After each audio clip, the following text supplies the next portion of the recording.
Hello mga kailyan, kumusta po kayo?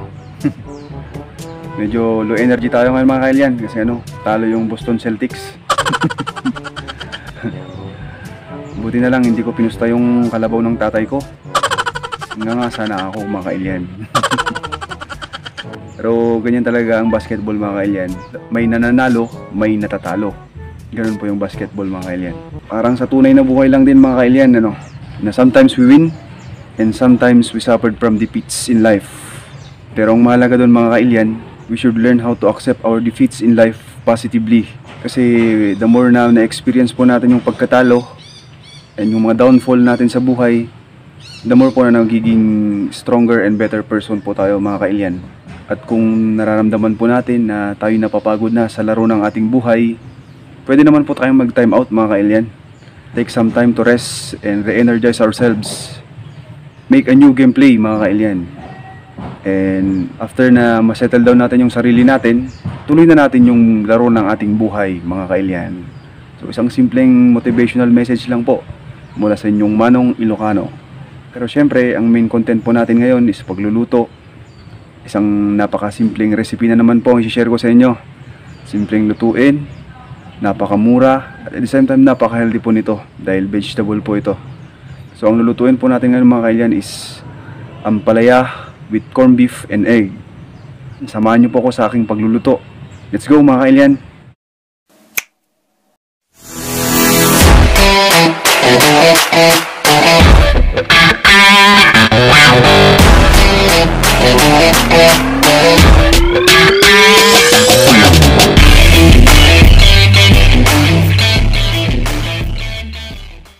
So ito po yung mga ingredients natin mga kailyan sa lulutuin natin. Meron po tayong kamatis, itlog, syempre yung ampalaya po natin nandyan din, and yung corned beef po natin. Lalagyan po natin siya ng corned beef mga kailyan. And then meron din po tayong bawang at saka sibuyas. So yan po yung mga ingredients natin mga kailyan. So i-prepare lang po natin yan mga kailyan, then magluluto na po tayo.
So ito na po yung mga ingredients natin mga kailyan. Ito na po yung ampalaya natin. Na-slice natin siya sa maninipis. Yung itlog, corned beef, yung bawang po natin nasa gilid, kamatis, tsaka sibuyas. So ayan po sila mga kailyan. Ngayon dito po sa ampalaya mga kailyan, ang karaniwan pong ginagawa ng karamihan dito, nilalamas sa asin. Or di kaya, binubuhusan ng mainit na tubig. Pero sa akin po kasi, hindi ko ginagawa yung mga procedure na yun kasi masisira po yung lasa ng ampalaya natin. Matatanggal yung pait niya. Kasi ang purpose naman po natin, kaya tayo nag-uulam ng ampalaya, dahil gusto natin yung mapait. So pag ginawa po natin yun, parang hindi na rin po tayo kumain ng ampalaya mga kailyan. Kaya ginagawa ko po, ganyan na lang siya. So start na po tayo sa pagluluto mga kailyan. So maglalagay lang po tayo ng konting mantika natin sa ating kawali. Konting-konti lang po kasi masama po sa katawan natin yung sobrang mantika. Yung sakto lang. Then pag mainit na po yung mantika natin, lagyan na po natin yung ating bawang. Antayin lang po natin siyang mag golden brown mga kailyan. Then pag brown na po yung bawang natin, lagyan na rin po natin yung ating sibuyas.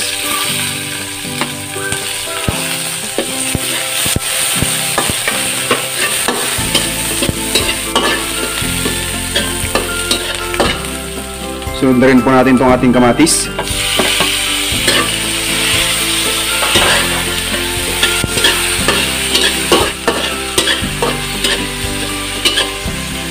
At ilagay na rin po natin itong ating ampalaya.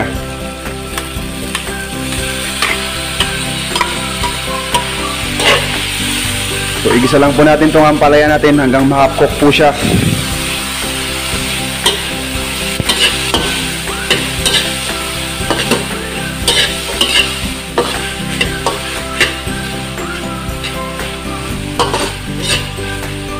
Then kapag half-cook na po yung ating ampalaya, ilalagay na po natin itong ating corned beef. Then haluin lang po natin.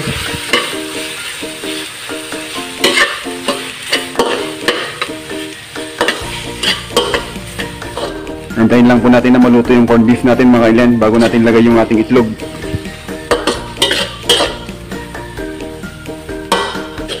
And kung luto na po yung ating corned beef, ilalagay na po natin itong ating itlog.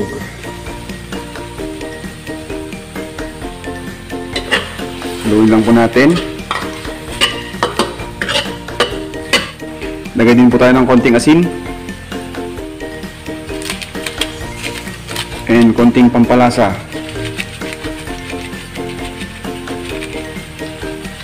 And haluin lang po ulit natin mga kailyan.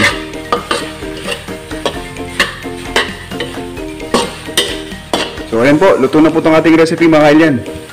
Ganyan lang po siya kasimple lutuin. So ito na po yung recipe natin ngayon mga kailyan. Napakamura po ng recipe na to. Ang kinastos ko lang po dito is 80 pesos. And itong niluto po natin is good for 4 persons. Ayan. At ang recipe na to mga kailyan is complete package din. Dahil meron po tayong beef meat, yung ating corned beef. Meron po tayong vegetable, yung ating ampalaya. And meron din po tayong itlog na puno ng vitamins and minerals mga kailyan. So ayan po siya mga kailyan.